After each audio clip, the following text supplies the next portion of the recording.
We want to show you today a quick real-time video of how to put decks on and off the case Ingersoll tractors. This goes for left and right hand decks. They're very similar. It's a pretty simple process. A lot of people get frustrated and maybe overlook the obvious and whatnot. So we just wanted to show you how we do it. There's a few different ways you can do it. This is how we do it, and we'll go from there. So the first thing to do is take your belt off. And depending on your tractor model, this is easier or harder on some. Some of the older models have a cooler up here, or the 4100 series would have the cooler. So here's your belt. What you're going to want to do is loosen up the tension on this, which a lot of times would actually be cranking this in depending on where it's positioned. You can feel it loosen up as you crank it, and then it's going to want to hit a point where it might tighten back up again. Alright, so once you get that loose, depending on your tractor, you can try walking it up over here, or if you want, take it off the deck first. Lift your deck up all the way up. It makes it a little easier. And then your belt's loose enough, it should just fall right off like that. And then just take it up and over. And then just be sure to take this all the way down, so it's out of the way when you're dropping your deck off the tractor. Alright, now the belt's off, you can just lower your deck. You don't even have to turn the tractor on, just lower it. You can put a little pressure on by standing on it, make sure it's all the way down. And the next step for taking it off, you have these links on the side. All you gotta do is just take the top one off here, on both sides obviously.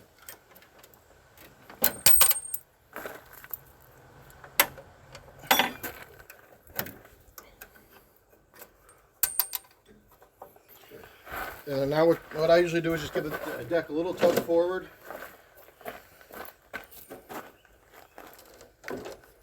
And then you've got these two spring-loaded pins. You just simply pull them out and twist so they lock there.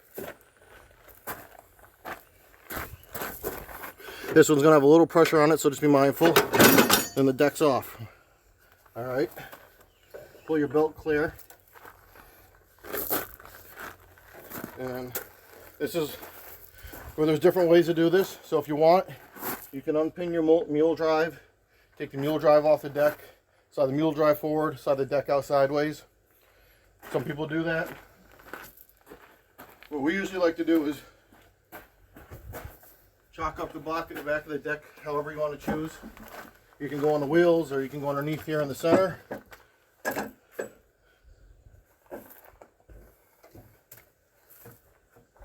Just block it up with blocks or wheel trucks or whatever you got. It's a little easier if you're on concrete or asphalt, but this still works. And then take your 2x4 under your front tires, or whatever you want to use. Rather than having 2x4, but you'll get the drift. You want your deck to stay anchored, and you back over. You don't want to drive over forward. You want to back over with your front end. Sometimes you may have to get a couple blocks, especially if you're sitting on gravel. So the way we showed you setting the blocks usually works if you're on asphalt or concrete. If you're on gravel, it's a little more trickier. Still, you can drive over it. So take your board, stick it under the tire there.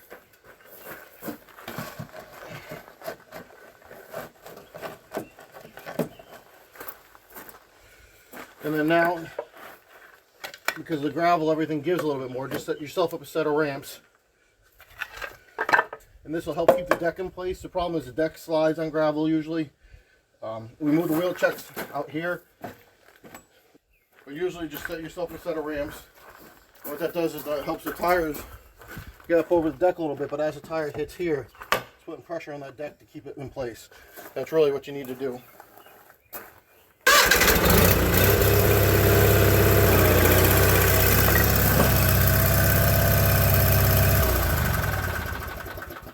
Now your deck's off, and we'll show you how to put it on.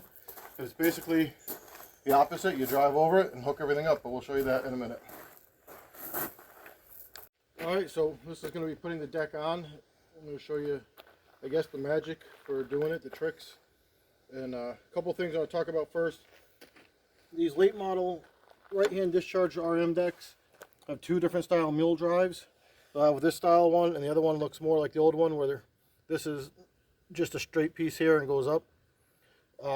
They hook up the same way, so it doesn't really matter. The difference is the belts. So this style compared to the other style right-hand discharge mule drive take a little different belt. And this style was, I believe, with the later series tractors with the Briggs Vanguards, and the other one was with the Onins. But at this point in their lives, it really doesn't matter because decks have been swapped and tractors have been swapped, and the decks will work on either or tractor. It doesn't matter what the engine is powered by. They just change the mule drive design a little bit on the Briggs & Stratton engine tractors. So just make sure you get the right belt for your tractor with the right mule drive. The other important thing is you're going to want OEM case Ingersoll belts, and the reason why, A, they're a better quality belt, no doubt. They're made better, different material in them, and they last far longer. They're a superior quality belt.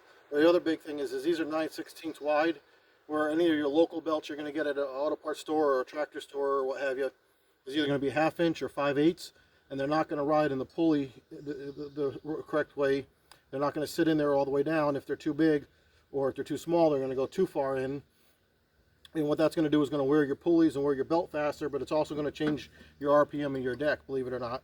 Because if they're sitting out here wider, it's changing the RPM, or if they're sitting inside, it's wider, so it's like changing the size of your gear. So get your case OEM belts. They're not expensive and they last much longer than the other ones. So it's a worthy investment. If you're having belt trouble, it's probably not a case Ingersoll belt. The other thing is you want to make sure your routing guide, you pay attention to it. Each deck should have a sticker on there. Your owner's manual will. But for this one, we find that getting the belt started without the tractor is much easier. So this one, a little tricky, but not the end of the world. This side will go under here. On this side, the belt's got to get, you can see it or not, there's not a lot of room in here. So that's why it's easier to do it when it's not on the tractor. You turn the belt sideways, push it in, and then turn your belt. So when this thing's on the tractor running, this is how it's going to be essentially. Your V's are going to go in your pulley, and then this is going to go up and over your pulley on your tractor on the engine. And there's not it's a twist here, but there's no other twists in this belt. You know, you got a little twist coming off here because you're making the change in direction, but there's no real twist in it. It's when it makes the direction is where you're getting your twist. So if you've got a couple of twists here or here, something's off. Just make sure your V's in here. The back of your belt is always facing the same direction. Your V is sitting in the pulley on both sides, and it goes up and over, and the V's in the pulley up top. Alright, so just get that started before you put the deck on. Alright, and now, same thing, if you can block the front of this deck up a little bit from keeping it sliding if you're on gravel. If you're on concrete or asphalt, sometimes they don't move, sometimes they do. If you have somebody helping you, they can kind of put their foot on the deck. And then you can lay a 2x4 across the back horizontally, drive up over it. You could put car ramps or any kind of ramps. You could do some boards like this. Again, you're driving over with the front of the tractor, not the back. Alright, so when you do this, put your deck all the way down. This is resting down here. That way you don't have pressure on the wheels. And the deck's staying there and it helps lock the deck in. You can put something in front of here to keep the deck rolling a little bit. It'll help. It's not always necessary, but it does help quite often. Sometimes you even just a board in there or somebody's foot pushing on those. Set your ramps up.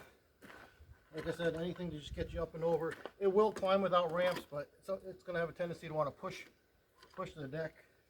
But you'll notice it's angled there for the ramps.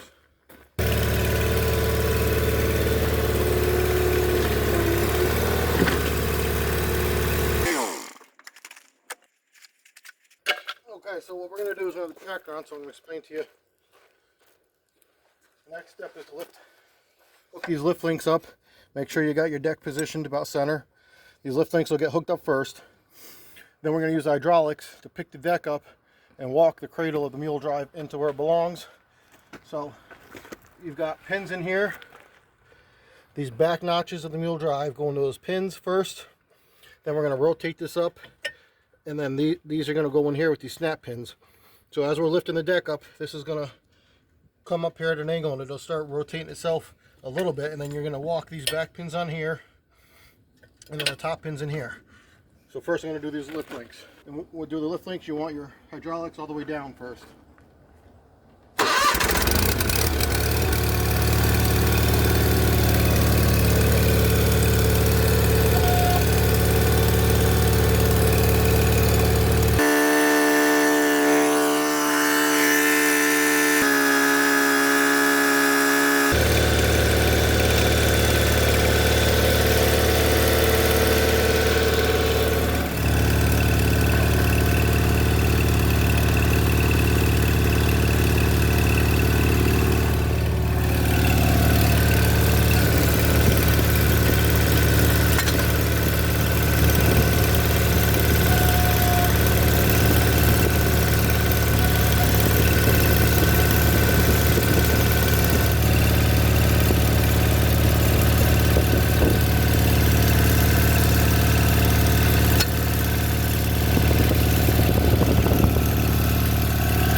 So it's probably going to be really hard to see, but we still got our belt routed here. We want to push it back.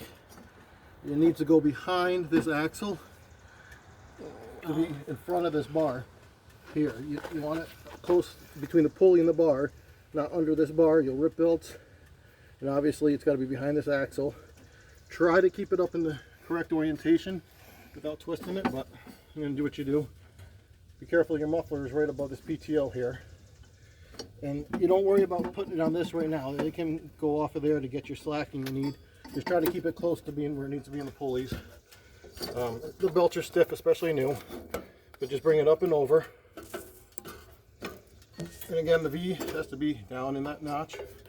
Make sure you're not got any wires or PTO wires or anything. All right, and now set this on the pulleys where it belongs. And remember, you loosen the pulley tension spring up when you took it off, so these are going to be loose. You should have quite a bit of play here. All right, and you should have enough play to be able to walk this right on here. If you need to use a bar in here and walk it around, or if you get the deck up, you can spin a blade. But this one's pretty loose. It's going to pop right on like that. You see that? And that's way too loose, but it's on there. The V is riding where it should in these two pulleys, and it makes a straight shot up. So now I'm going to spin this handle up front counterclockwise to put tension on this belt. And the rule of thumb on a new spring, they say, is an eighth inch gap between the coils of the spring. I kind of do it by feel. That's still a little bit loose here.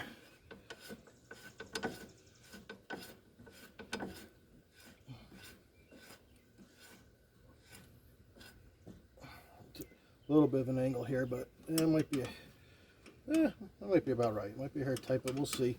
So obviously you don't want your belt smoking. If you're smoking, the tension's not correct or the orientation's not correct. And when you turn your deck on, the blade should be almost at full RPM right off the bat. If it takes them a second or two to come up after you put your PTO on, the belt is too loose. You want it a little bit loose though, so if you hit something, the belt has some give. So the spindle will stop and the belt will spin around it and do less damage. But you need it tight enough where you're actually going through thick grass that the deck doesn't slow down. The deck should never slow down. It should bog your motor down, but not the deck slowing down. And that's the interesting thing is this deck I think is for a Briggs & Stratton model tractor essentially, but this is a 40/20 power steering with an Onan. Sometimes the belts for the Onan go better on this setup for some reason. I don't know if the pulleys on the engine were a little different, but I think we're okay here. You just want to make sure nothing's touching. The angle here is a little bit much, but I think it'll be all right. And I can adjust it a little bit more with the tension right here if I need to go either direction. Like I said, you want to be able to squeeze it, but not all the way by any means. And the belt's on there, your mower deck's on there, everything should be good to go. I hope that helped you guys out at fight with these decks, because it's really that simple. Driving on and off, you're not going to damage the deck whatsoever. They're designed for it.